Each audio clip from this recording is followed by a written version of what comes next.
So yun guys, so ito yung mga dala namin usually kapag nagkakamping. Ito yung una, tent. Makikita nyo to sa pipicture na pag nakaset up. Then ito yung ano tawag dito? Awning. Portable, para sa kotse talaga to. Tapos dalawang portable na upuan. Then yung table, yung tarp.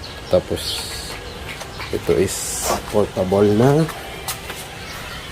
bucket. Water bucket talaga to. Wait lang. Water bucket siya.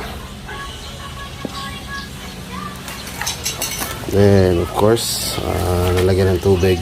Usually ito hot water. Then dalawang inom during na biyahe. Then table, then tarp. Cooking utensils, mga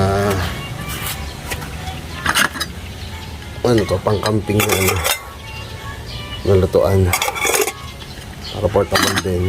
Then yung butane. Then yung mga necessities pang cooking. So may balisong dyan.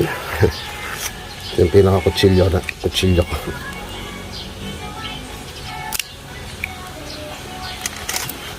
Then ito, timplahan ng kape.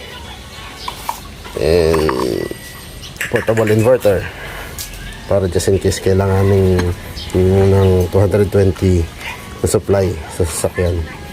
So okay to. Then nandito yung mga pegs and tali para sa tent.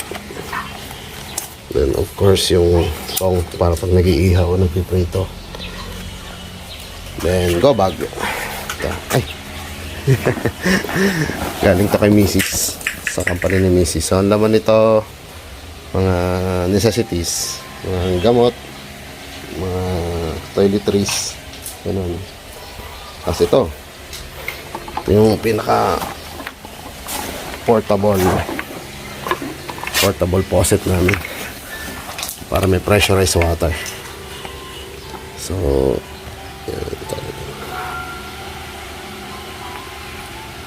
okay to, para lagi kayo may dalang pressurized water. Pinapump lang ito dito.